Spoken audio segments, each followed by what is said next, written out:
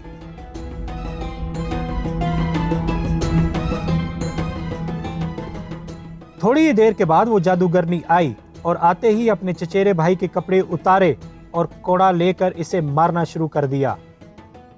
نوجوان نے اس سے کہا، کیا میری موجودہ مصیبت کافی نہیں؟ میرے حال پر رحم کھا۔ اس نے کہا، ہاں، جس طرح تو نے میرے اوپر رحم کھا کر میرے معشوق کو زندہ رکھا ہے۔ جب وہ کوڑے مارتے مارتے تھک گئی اور اس کے جسم سے خون بہنے لگا تو اس نے اسے اونی کپڑے پہنائے اور ان کے اوپر ابا۔ پھر وہ شراب کا جام اور یخنی کا پیالہ لے کر غلام کے پاس گئی اور گنبد میں داخل ہو کر رونے پیٹنے لگی اور کہا، اے میرے آقا، کچھ تو کہہ اور باتیں کر۔ بادشاہ نے زبان مروڑ کر دھیمی آواز سے حبشیوں کے لہجے میں کہا، او حرامزادی، تو کہاں تھی؟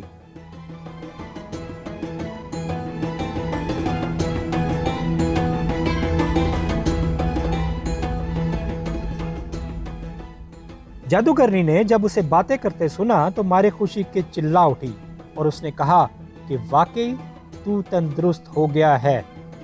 بادشاہ نے اپنی آواز اور زیادہ دھیمی کر کے کہا، اے حرامزادی، کیا تو اس قابل ہے کہ میں تجھ سے بات کروں؟ جادوگرنی نے اس سے پوچھا کہ ایسا کیوں؟ اس سے جواب دیا، اس لیے کہ تو دن بھر اپنے شوہر کو ستاتی ہے اور وہ واویلا کرتا ہے اور میری نیند رات سے صبح تک حرام کر دیتا ہے۔ وہ روتا پیٹتا ہے، مجھے اور تجھے کوستا ہے، اس سے مجھے بہت تکلیف پہنچتی ہے۔ اگر یہ نہ ہوتا تو میں کب کا تندرست ہو چکا ہوتا، اس لیے میں تجھ سے بولتا بھی نہیں۔ اس نے کہا، اب مجھے کیا کرنا چاہیے کہ تجھے سکون ملے؟ بادشاہ نے کہا، اسے اچھا کر دے تاکہ مجھے آرام ملے۔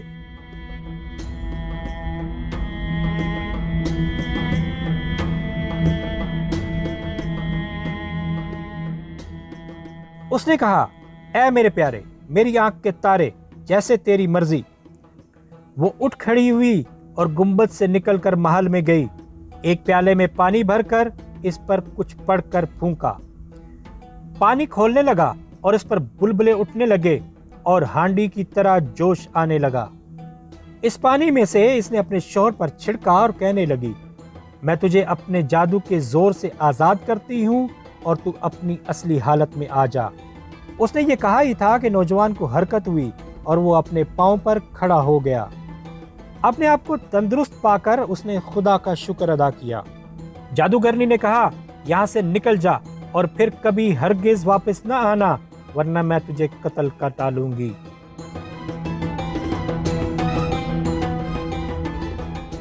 نوجوان نے اس کا شکریہ ادا کیا اور وہاں سے چلا گیا۔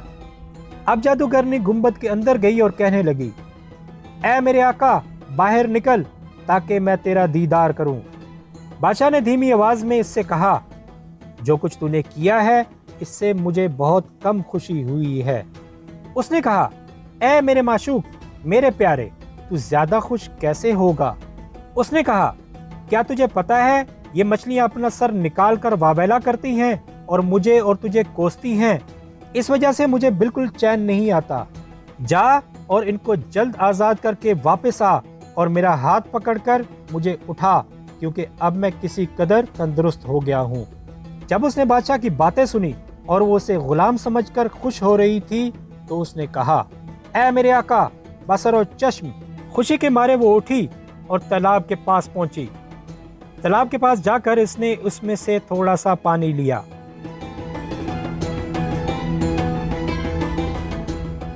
اب شہرزاد کو صبح ہوتی ہوئی دکھائی دی اور اس نے وہ کہانی بند کر دی جس کی اسے اجازت ملی تھی۔